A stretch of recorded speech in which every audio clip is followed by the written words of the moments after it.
Joining us now, Caleb Sailors, Multimedia Journalist with SuperTalk Mississippi News. I get a little PTSD when I hear that music. I'm like, oh no, I got to go get a cast in real quick. Oh no, did I load my 12 o'clocks or my 1 o'clocks in on time? Yes. In the old days, it was typewriters. That was the the music, because that's how we did the news. All right, Caleb, tell us what's going on. Give us a little update to start with on the ballot initiative, which seems like it's dead in the legislature. You know what they say, nothing's ever dead until it truly is, but it looks like we will not be getting anything done on ballot initiative this year. It looks like it'll be deferred into next session. The House and Senate just can't agree.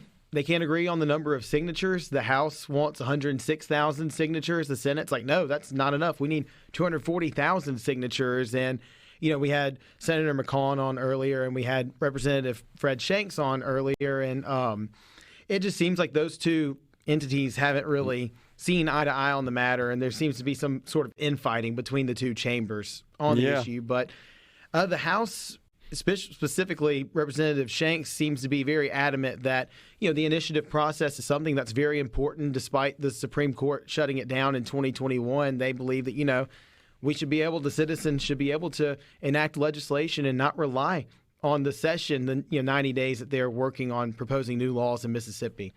So at this point, as it stands, the citizens really don't have a process by which they can essentially redress their government through the initiative. You just have to hope that your local representative is doing what he or she was elected to do. And I don't know, some people don't feel that way. Some people feel that it's better for the citizens to have their own right to vote or to enact legislation themselves. But this year we will most likely not be seeing anything from ballot initiative. It's a bit surprising that there's this big of a delta between the House and their attitude towards this versus the Senate.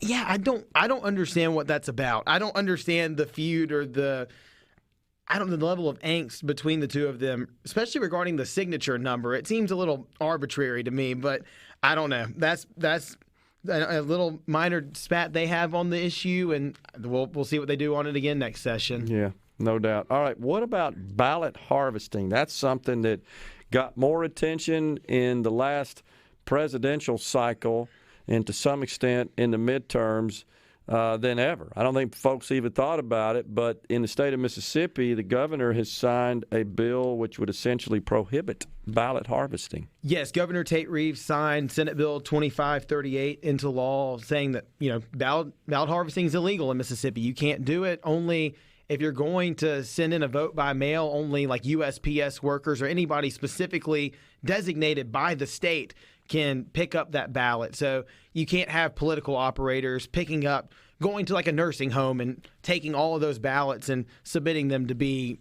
you know, accounted for as a vote.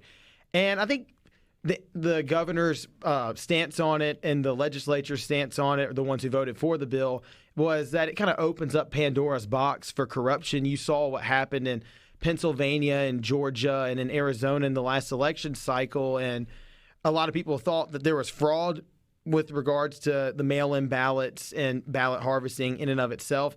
And I believe, you know, Governor Reeves was probably like, yeah, we don't want to open up that kind of avenue for there to be any kind of corruption in our legislature. And I know Secretary of State Michael Watson was big on promoting this legislation. He was very proud of the governor for getting it signed into law. Yeah.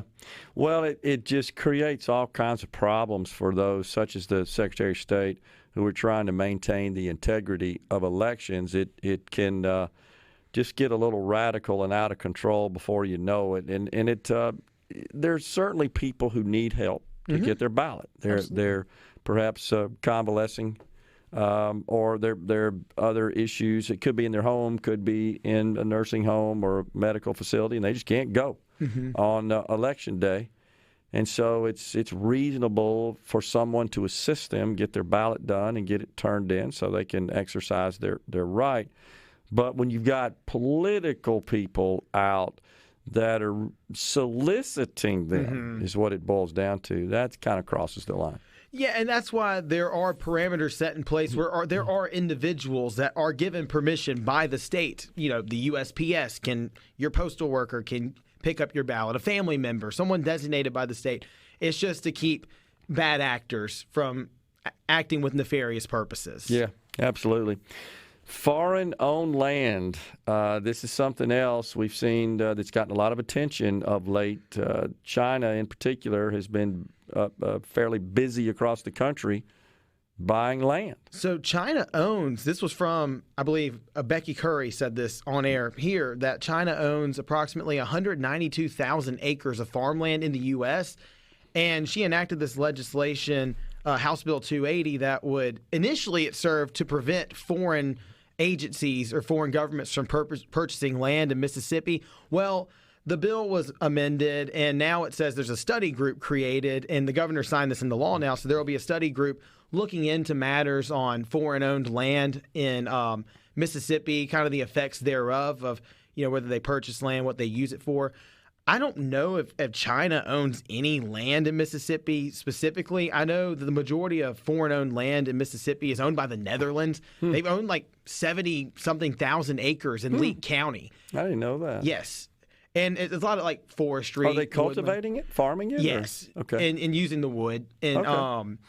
But yes, so the purpose of the bill, though, I think that's why they created the study group, because I think they're not trying to prevent all foreign entities from purchasing land in Mississippi, because you can have good economic development here in the state, working with you see with Turberg Taylor Group, it's a foreign entity working with a Mississippi company, and there's really nothing wrong with that. They're just not wanting China to come in here and purchase the land. And then, like, there was another state where China owned a chicken plant or chicken farm, and they just killed off the chickens during COVID to create supply chain issues. And so our representatives and even Agriculture Commissioner Andy Gibson was sounding the alarm on that, saying we don't want this happening in Mississippi. Yeah. I mean, so this sort of legislation has gained traction in other states as well, yes, right? I believe Missouri is another one.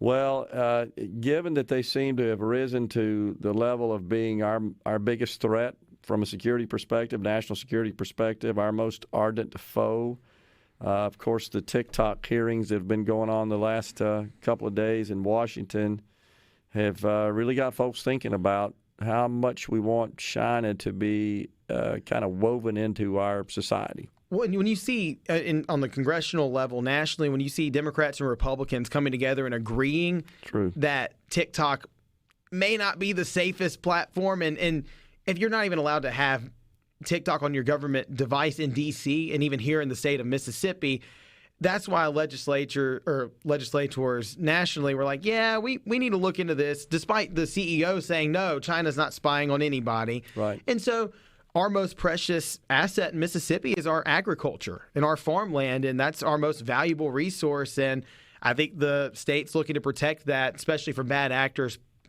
more specifically China. So to clarify at this point, this bill simply authorizes the governor to form a study group, yes, right? To form a study group. It doesn't prohibit the sale of land. No. It initially served to do that, but they amended it. They're like, this is a bridge too far. We're not going to prevent the Netherlands from buying land in Leake County. I mean, there's no evidence that they're doing anything bad with that land. Yeah. So it's just a study group to look into the matter.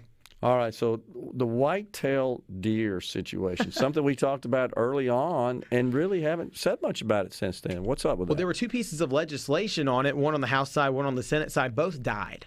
But there's a lot of speculation, and Ricky Matthews has done a great job on Mississippi Outdoors. He had James Cummins on recently, the head of Mississippi, Wildlife Mississippi. I had to think for a second. Well, they're talking about there's some individuals possibly looking to buy and sell or buy white-tailed deer and put them in high-fence enclosures and have people to pay to hunt on their land. And the problem with that is you risk chronic wasting disease spreading because you're taking deer from one habitat, putting them into another, and you don't want the chronic wasting disease killing off a population of deer. And then there's other fundamental differences that the people on the fair chase hunting side have. They don't like the idea of deer being placed in a high fence. They don't see that as real hunting. They see, you go out in the woods and hunt your animal, not, have it in the high fence. All right, before you go, as we're bumping out here, Ole Miss women's basketball. Women's basketball team playing tonight at 9 p.m. on ESPN. Shout out to Coach Yo. They're in the Sweet 16. They went from being winless in conference play 2 seasons ago to now have a chance to be in the Elite Eight. So shout out to Coach Yo and the Ole Miss women's basketball team. Absolutely unbelievable. Caleb Sailors, everyone, multimedia journalist, SuperTalk Mississippi News. Thanks for coming on. Thanks, Gerard. I appreciate it. We're coming right back.